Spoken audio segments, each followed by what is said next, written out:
जी हाँ, नमस्कार साथियों।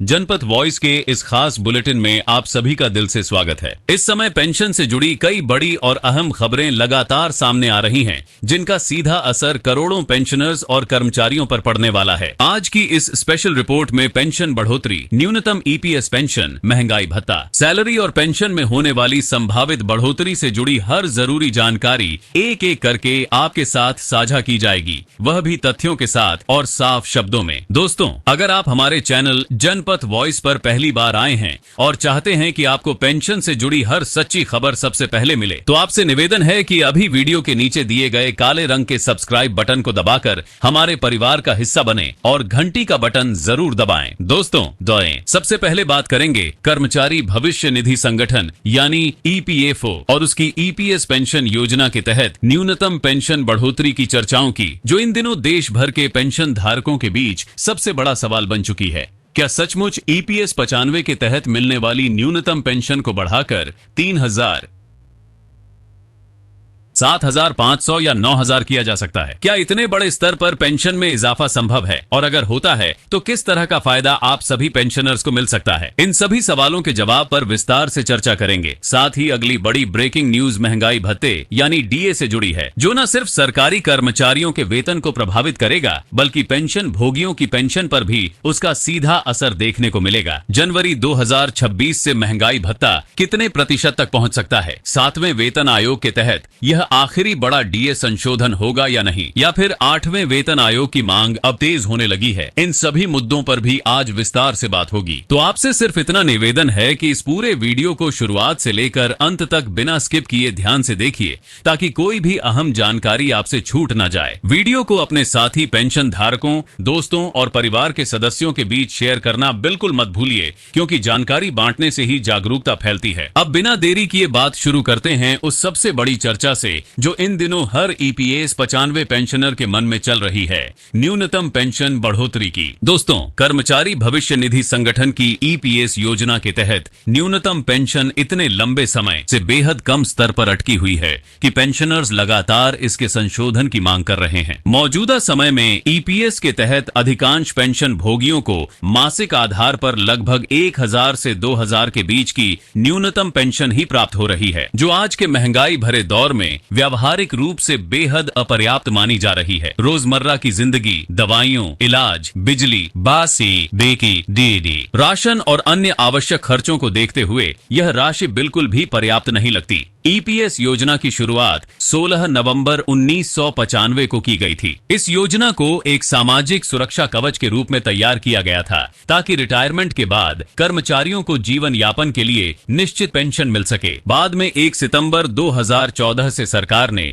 ईपीएफ योजना को अतिरिक्त बजटीय सहायता प्रदान करते हुए इसे और मजबूती देने की कोशिश भी की। इसके बावजूद ईपीएस योजना में व्यापक संशोधन किए हुए लगभग 1 दशक का समय बीत चुका है। इस बीच महंगाई कई गुना बढ़ चुकी है, लेकिन पेंशन उसी पुराने ढांचे में कैद होकर रह गई है। ट्रेड यूनियन, कर्मचारी संगठन और पेंशनर्स मंच लगातार न्यूनतम पेंशन में बढ़ोतरी की मांग उठा रहे हैं। उनकी प्रमुख मांग ये है कि पेंशन राशि को वर्तमान स्तर से कई गुना बढ़ाकर ऐसी सीमा तक पहुंचाया जाए जिससे पेंशन भोगी सम्मानजनक जीवन व्यतीत कर सकें। कई झापन, धरने, प्रदर्शन और प्रतिनिधि मंडलों की बैठकों के माध्यम से इस मांग को बार बार सरकार और ईपीएफओ के सामने रखा गया है। इसी पृष्ठभूमि में कुछ रिपोर्टों और मीडिया चर्चा में यह बात सामने आई कि ईपीएफओ ईपीएस 95 योजना की तीसरे पक्ष द्वारा समीक्षा करवा रहा है। बताया जा रहा है कि ईपीएस 95 की इस समीक्षा के लिए एक संसदीय समिति गठित की गई है, जिसके अध्यक्ष भारतीय जनता पार्टी के सांसद बसवराज बॉम्बे हैं। इस समिति ने कथित रूप से केंद्रीय श्रम मंत्रालय से इस पूरे मुद्दे पर गंभीरता से विचार कर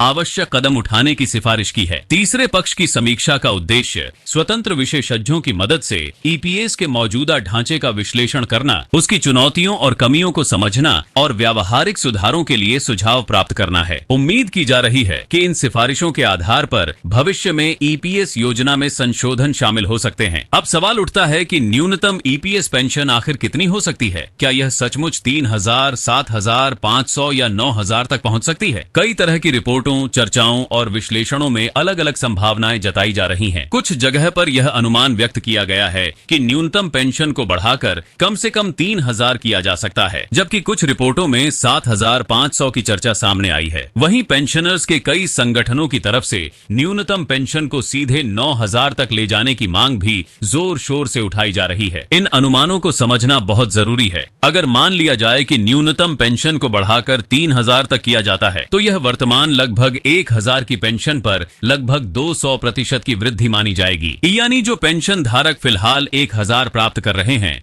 उन्हें सीधे 3 गुनी पेंशन मिल सकती है। यह बढ़ोतरी भले ही बहुत बड़ी ना लगे, लेकिन कम से कम जीवन यापन की बुनियादी जरूरतों को पूरा करने के संदर्भ में यह निश्चित रूप से राहत देने वाला कदम साबित हो सकता है। दूसरी ओर, अगर न्यूनतम पेंशन को बढ़ाकर 7,500 किया जाता है, जैसा कि कुछ रिपोर्टों में सुझाया गया है, तो ये 1,000 की तुलना में लगभग 650% तक की भारी भरकम वृद्धि मानी जाएगी। इस स्तर की पेंशन मिलने पर पेंशन भोगियों को महीने दर महीने थोड़ी बेहतर आर्थिक स्थिति मिल सकती है और उन्हें केवल दूसरों पर निर्भर रहकर नहीं, बल्कि अपनी पेंशन के दम पर कुछ हद तक आत्मनिर्भर होने का मौका मिलेगा। अब बात करें उस मांग की जो सबसे ज्यादा सुर्खियों में है, न्यूनतम पेंशन को सीधे 9,000 करने की। यह मांग कई पेंशनर संगठन रख रहे हैं और उनका तर्क है कि मौजूदा महंगाई, बढ़ी हुई दवाइयों की लागत, चिकित्सा सुविधाओं के खर्च, किराया,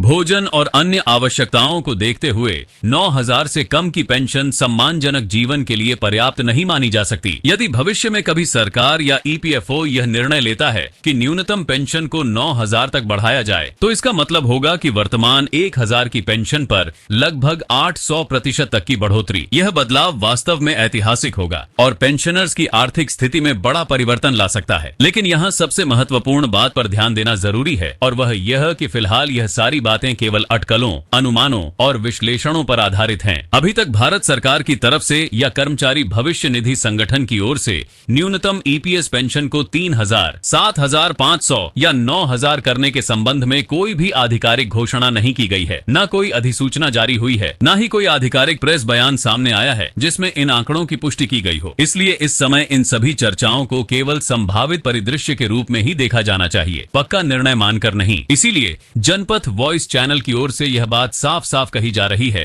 कि 3,000, 7,500 या 9,000 वाली पेंशन बढ़ोतरी के जो आंकड़े कुछ रिपोर्टों में घूम रहे हैं, उनकी आधिकारिक पुष्टि अभी नहीं हुई है। पेंशन धारकों को अफवाहों से सतर्क रहना चाहिए और सिर्फ आधिकारिक स्रोतों, सरकारी अधिसूचनाओं या ईपीएफओ की वेबसाइट और नोटिफिकेशन पर ही भरोसा करना चाहिए। हालांकि लगातार बढ़ते दबाव, पेंशनर्स की लंबी लड़ाई और सामाजिक आर्थिक परिस्थितियों को देखते हुए यह उम्मीद जरूर की जा सकती है कि आने वाले समय में न्यूनतम ईपीएस पेंशन में कोई न कोई सकारात्मक संशोधन देखने को मिल सकता है। अब बात करते हैं दूसरी तरफ की, यानी महंगाई भत्ते और सैलरी पेंशन में होने वाली बढ़ोतरी की। देश भर में करोड़ों केंद्रीय और राज्य सरकारी कर्मचारियों के साथ साथ पेंशन भोगियों के लिए महंगाई भत्ते में होने वाला संशोधन हमेशा से सबसे महत्वपूर्ण आर्थिक घटनाओं में से एक माना जाता है। जनवरी 2026 से मिलने वाले महंगाई भत्ते को लेकर जो ताजा अनुमानों की तस्वीर सामने आई है, वह कर्मचारियों और पेंशनर्स दोनों के लिए राहत और उम्मीद से भरी मानी जा रही है। अखिल भारतीय उपभोक्ता मूल्य सूचकांक के ताजा आंकड़ों के अनुसार सितंबर 2025 में सूचकांक में 0.2 अंकों की वृद्धि दर्ज की गई है और यह बढ़कर 147.3 के स्तर पर पहुंच चुका है। यह सूचकांक महंगाई, रोजमर्रा की वस्तुओं के दाम और जीवन यापन की लागत को मापने का एक अहम पैमाना होता है। इसी आधार पर महंगाई भत्ते की गणना की जाती है और इसी वजह से इसका हर छोटा बड़ा उतार चढ़ाव भविष्य के डीए को प्रभावित करता है। इन गणनाओं को ध्यान में रखते हुए विभिन्न विशेषज्ञों और वित्तीय विश्लेषकों का अनुमान है कि जनवरी 2026 से महंगाई भत्ता बढ़कर लगभग 59% से 60% के आसपास पहुंच सकता है। यानी मौजूदा स्तर से इसमें लगभग 2% की अतिरिक्त बढ़ोतरी देखने को मिल सकती है। हालांकि अभी यह आंकड़े अनुमानित हैं और आधिकारिक घोषणा होना बाकी है, लेकिन शुरुआती संकेत यही दिखाते हैं कि नए साल की शुरुआत सरकारी कर्मचारियों और पेंशनर्स के लिए आर्थिक राहत लेकर आ सकती है। जनवरी 2026 में होने वाली वाली यह डीए वृद्धि सिर्फ एक सामान्य बढ़ोतरी नहीं होगी, बिल्कुल वेतन संरचना के नजरिए से इसे बेहद महत्वपूर्ण और संभावित रूप से ऐतिहासिक माना जा रहा है। इसकी एक बड़ी वजह यह भी है कि इसी अवधि में पूरे देश में 8वें वेतन आयोग को लागू करने की चर्चा तेजी पकड़ रही है। कर्मचारी संगठन और यूनियन लगातार यह मांग उठा रहे हैं कि 7वें वेतन आयोग के बाद अब अगला वेतन आयोग गठित कर दिया जाए और 2026 से उसकी सिफारिशें लागू कर दी जाएं। यदि सरकार भविष्य में इस मांग को स्वीकार करती है और 8वां वेतन आयोग लागू करने का निर्णय लेती है तो बहुत संभव है कि जनवरी 2026 से नए बेसिक पे स्ट्रक्चर को लागू किया जाए। नए बेसिक पे स्ट्रक्चर के लागू होते ही महंगाई भत्ते को फिर से 0 पर रिसेट कर दिया जाएगा, ठीक वैसे ही जैसे पहले वेतन आयोगों के समय हुआ था। यानी जो भी डीए वर्तमान बेसिक के हिसाब से 60% तक पहुंच रहा होगा वह नए बढ़े हुए बेसिक पर फिर से 0 से गिना जाएगा और आगे के वर्षों में नए सिरे से बढ़ना शुरू करेगा। यह पूरा दौर केवल वर्तमान सैलरी के लिए ही नहीं बल्कि भविष्य की पेंशन के लिए भी निर्णायक साबित होगा, क्योंकि पेंशन की गणना भी अंतिम वेतन और बेसिक संरचना के आधार पर ही होती है। इसलिए जनवरी 2026 के आसपास होने वाला डीए संशोधन संभवतः 7वें वेतन आयोग के तहत अंतिम बड़ा महंगाई भत्ता संशोधन भी हो सकता है। इसके बाद यदि नया वेतन आयोग लागू होता है तो पूरी संरचना बदलने की संभावना बढ़ जाती है। अब जरा यह समझते हैं कि अगर महंगाई भत्ता 60% तक पहुंचता है तो कर्मचारियों और पेंशनर्स पर उसका कितना सीधा असर पड़ेगा। एक उदाहरण के माध्यम से इस बात को समझना आसान होगा, लेकिन उससे पहले अगर आपने अभी तक जनपथ वॉइस को सब्सक्राइब नहीं किया है तो जरूर कर लें।